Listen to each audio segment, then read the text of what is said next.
안녕하십니까. 오늘은 7월 21일이고요. 일요일입니다. 다시 하게 돼서 기쁩니다. 오늘 제가 여러분에게 드리고 싶은 말씀은 그들은 무엇을 원하는가라는 걸 주제로 말씀을 드리고 싶습니다. 어, 눈으로 봐서 그 사람들이 그러니까 믿지 않는 사람들이라고 해서 꼭 나쁜 건 아니에요. 그렇죠. 절대 그렇게 생각하진 않습니다. 다만 불순한 의도를 갖고 사는 사람들도 분명히 있다라는 거죠. 그럼 그들이 무엇을 원하는가? 어, 세상에는 뭐 좋은 사람들이 당연히 많아요. 또 본인이 떤 일을 하든지 간에 일정한 법의 테두리 내에서 움직이고 있고, 또 우리는 그거 자체로도 그 사람이 최소한 나쁜 사람은 아니다라고 판단할 수 있거든요. 근데 그렇지 않은 사람들도 분명히 있습니다. 어떤 사람들은 음, 단지 본인의 이익을 위해서 타인을 해치는 것, 타인에게 해를 가하는 것을 아무렇지도 않게 생각하는 사람들도 있거든요. 또 한편으로는 성경에 나와 있는 말씀대로 사는 사람들을 굉장히 핍박하는 사람들도 있어요. 또 제가 이제 저번 시간에는 그 좋은 것을 좋게 바라볼 수 있는 눈이 필요하다고 말씀드린 것과 별개로, 실제로 기독교인을 혹은 성경에 있는 말씀을 굉장히 공격하는 사람들도 있죠. 그러면 그 사람들이 무엇을 원하는가에 대해서 제가 말씀을 드리고 싶어서 그래요. 사실은 그 사람들은 뭐 정확하게 말씀을 드리면 어, 본인의 이익 말고는 관심이 없어요. 모든 것의 기준은 본인이에요. 타인이 그것으로 인해서 어떤 고통을 받는지, 또 그것으로 인해서 앞으로 어떻게 불행해질 것인지에 대해서는 관심이 없는 거죠. 오로지 관심 있는 건 본인인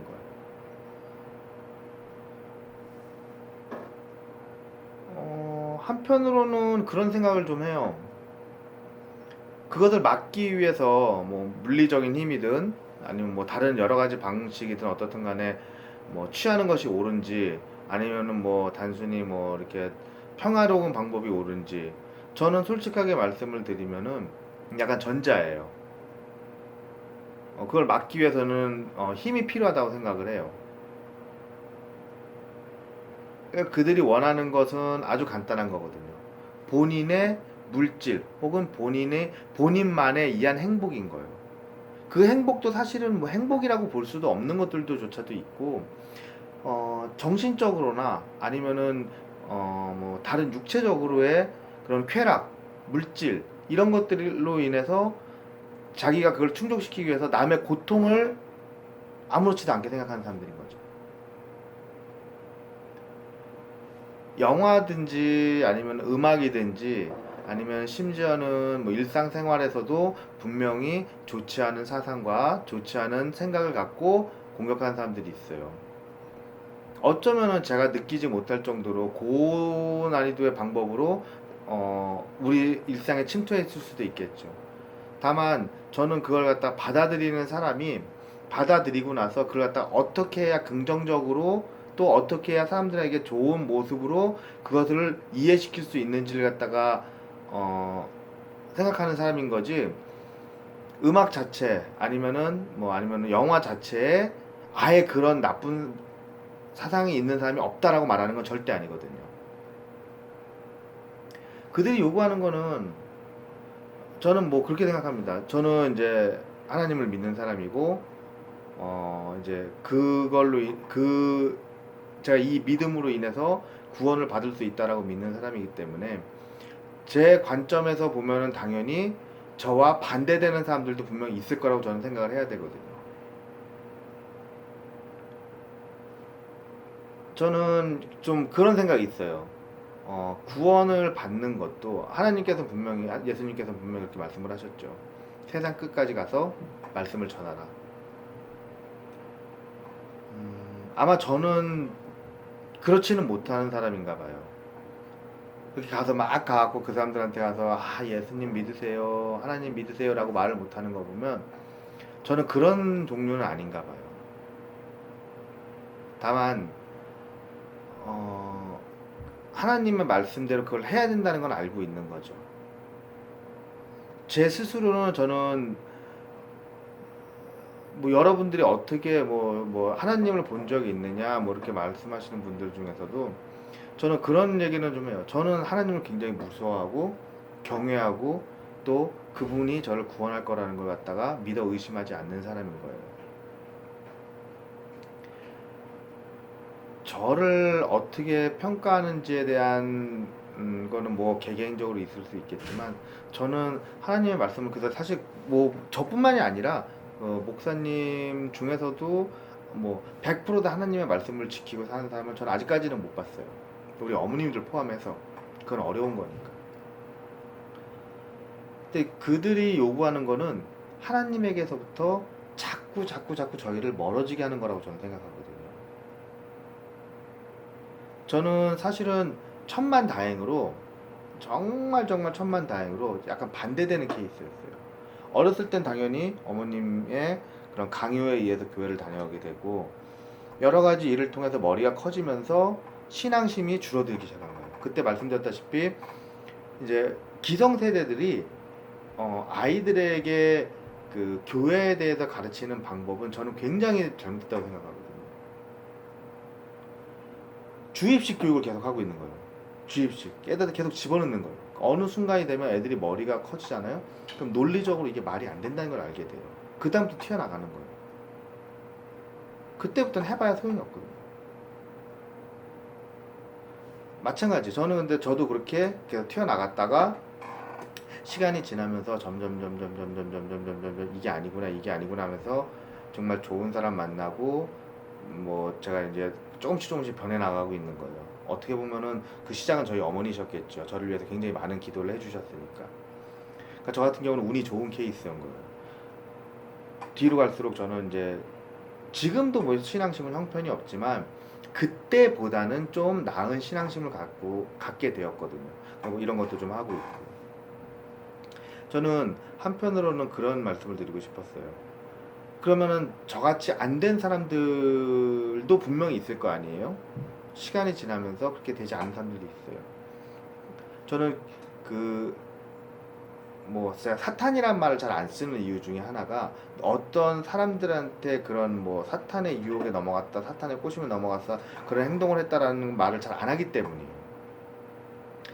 다만 그게 없다는 얘기는 아니에요. 다만 우리 일상생활에서 보면은 그 정도까지는 뭐 이렇게 뭐 악의 축이다 뭐 이렇게까지는 얘기하지 않는다는 거죠. 저는.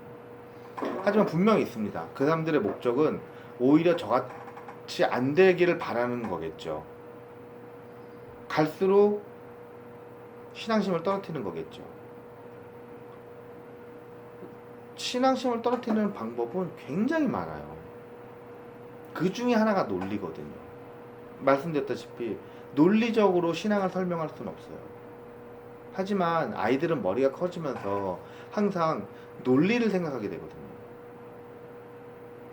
논리적인 사고방식을 갖추게 되는 그 순간부터 신앙이라고 하는 것들은 말이 안 되는 게 돼버리는 거예요. 그래서 제가 기성세대들이 아이들에게 논리적으로 신앙을 가르칠 줄 알아야 된다고 자꾸 얘기를 하는 거예요. 한편으로는 그 방식이 저는 먹히고 있다고 생각을 해요.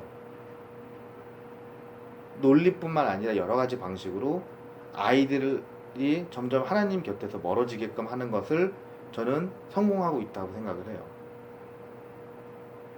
사실 모든 사람들이 하나의 종교로 뭉쳐 있고 그것이 순수한 의도를 갖는다고 하면은 세상이 이렇게 혼잡할 리는 없거든요. 인구는 계속 늘어날 겁니다. 뭐 어떤 형태로든지 간에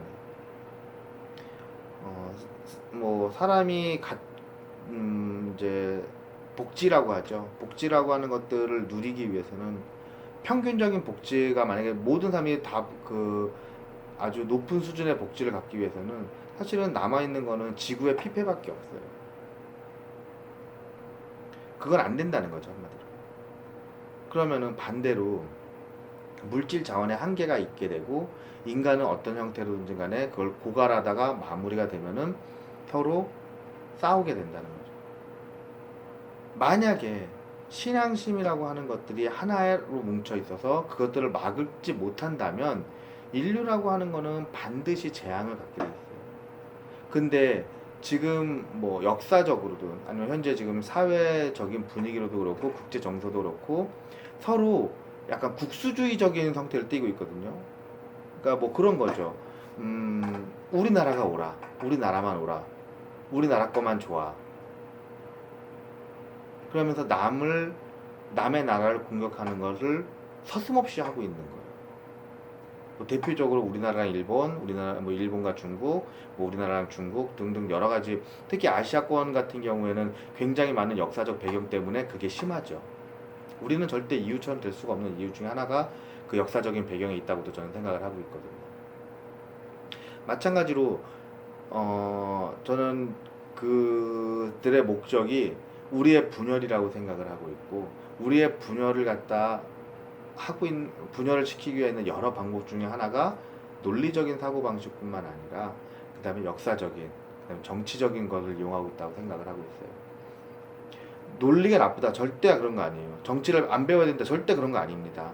다만 그것을 이용해서 개개인을 공격하고 개개인에게 국가관을 심어준다, 올바른 국가관이라는 비명하에 사실은 굉장히 안 좋은 국제 정서에 국제 평화에 반하는 이상을 심어주고 있는, 사상을 심어주고 있는 거죠.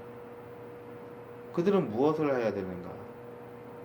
우리는 그것을 무엇을 막아야 되는가라고 했을 때 사실은 모두 다 평등하고 모두가 다 하나님의 자녀라는 걸 알고 내가 가진 걸 나눌 수 있어야 하며, 남을 봤을 때 남의 아픔을 내가 공감할 줄 알아야 돼요. 타인의 아픔을 느낄 줄 알아야 되고, 타인이 갖고 있는 그 슬픔을 우리가 그걸 막아줘야 된다는 그 공감대를 형성을 해야 돼요. 근데 그들은 아닌 거죠. 그런 공감을 하고 싶지 않아요. 안 해요. 왜? 그게 본인의 이익에 부합하지 않으니까. 결국 본인이 갖고 싶어하는 독점적인 지위, 독점적인 능력, 독점적으로 물질적으로 혹은 본인의 쾌락, 이런 것이 모든 것보다 중요하다고 생각이 드는 그 순간이, 그런 생각이 그들이 원하는 그들의 전략인 거예요. 어떤 교회를 가도 마찬가지예요. 혹은 교회 안 오고 있어도 마찬가지인 거예요. 여러분들이 여러분 스스로가 주위를 돌아봤을 때 아픈 사람을 보고 최소한 저 아픔을 보고 조롱하거나 아니면 저 아픔을 보고 희화시키지는 않아야 된다는 거예요. 그들이 원하는 거는 남의 아픔을 느끼지 못하는 당신들이에요. 우리는 최소한 그러지 말아야 돼요. 여러 가지 사건이 있었잖아요. 제가 말하지 않아도 알 겁니다. 남의 고통을 조롱하거나 남의 고통을 희화하는 사람들, 과연 그들이 정의롭다라고 말할 수 있을까요? 하나님 앞에서, 하나님의 글 앞에서 제가 정의라는 표현을 쓰는 거는 감히 말도 안 되지만, 저는 남의 고통을 느끼지 못하게 하는 게 그들의 목적이라고 저는 생각하고 있거든요. 우리는 그러지 맙시다. 우리는 남의 슬픔을 조롱하거나 희화하지 말자고. 또 이제 새로운 한 주가 시작됐습니다. 좋은 일이 가득하실 거고요. 그리고 또 지금보다 더 행복하실 겁니다. 제가 수요일날 뵀을 때 최소한 여러분들에게 지금보다 더 나은 그런 즐거운 일이 있길 바라겠습니다. 감사합니다.